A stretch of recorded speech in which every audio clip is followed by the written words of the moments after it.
আল্লাহ Brian, আসসালামু আলাইকুম। রেজাল ভাই পেজ থেকে আপনাদেরকে শুভেচ্ছা এবং স্বাগতম।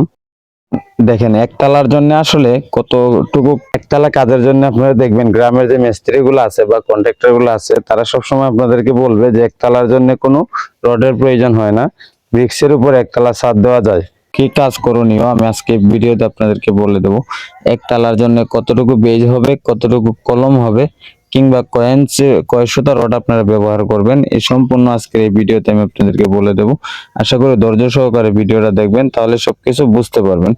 যে কলমের হাইটটা যদি আপনারা দেখেন, নিচ থেকে উপর পর্যন্ত যে কলমের রড গুলা দেওয়া হয়েছে, এই রড গুলা আছে 19 ফিট 5 ইঞ্চি করে। আর নিচে যদি আমি আপনাদেরকে বেজ গুলা দেখাই, দেন বেজটা কিন্তু আমরা 4.5 ফিট দিচ্ছি।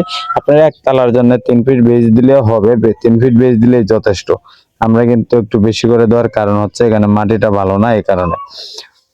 আর আপনারা একতলা নির্মাণের জন্য 10 কলম দিবেন এবং 4 সুতা করে 4টা রড দিবেন, তাহলে আপনাদের কখনো রিস্ক হবে না।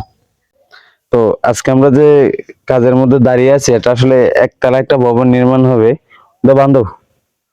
তো একতলা কাজের জন্য আপনারা দেখবেন গ্রামের যে মিস্ত্রি গুলো আছে বা কন্ট্রাক্টর গুলো আছে তারা সবসময় আপনাদেরকে বলবে যে একতলার জন্য কোনো রডের প্রয়োজন হয় না, ব্রিক্সের উপর একতলা ছাদ দেওয়া যায়। এটা কিন্তু আসলে বোকামি। আপনারা যারাই করবেন, ইট দিয়ে আর রড দিয়ে কিন্তু বেশি একটা ব্যাস কম হয় না, সামান্য কিছু টাকা ব্যাস কম হয়। তো রড দিয়ে যারা ছাদ দিবেন আপনাদের কোনো রিস্ক থাকবে না। ব্রিক্সের উপর ছাদ দিলে সারা জীবনে রিক্সে থাকতে হবে। তো এসব মিস্ত্রি থেকে আপনারা বিরত থাকবেন, আর এইসব গুজব কথা কখনো কানে নেবেন না। যেমন আমরা দেখেন, এই কাজটা শুধু একতলায় নির্মাণ হবে, একতলার উপর আর কখনোই হবে না। এই কারণে আমরা এটার মধ্যে 12 মিলি 4টা করে রড দিছি, আর 7 রিং দিছি। 10 কলম হবে শুধু একতলার জন্য। আর বেসটা দেখাও একটু। দেখেন, আমরা 12 মিলি রড দিয়ে কিন্তু বেসটাও করছি, একটু পাতলা দিছি রড গুলা। 8 ইঞ্চি দূর গ্যাপ দিয়ে আমরা জালি বিছিয়ে তারপর বেজ গুলা করছি। তবে বেজের গভীরত্বটা যদি আপনারা দেখেন, তাহলে অবাক হবেন যে একতলার জন্য আমরা কিন্তু এখানে 4 ফিট গর্ত করছি।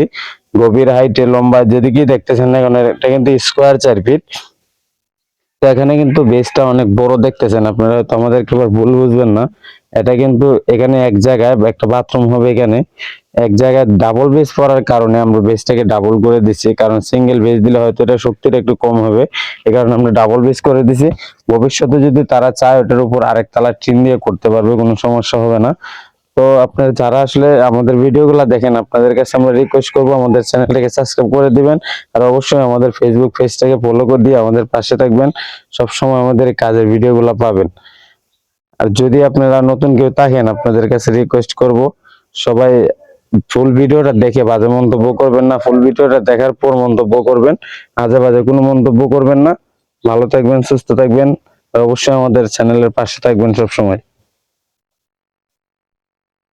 বুঝছো?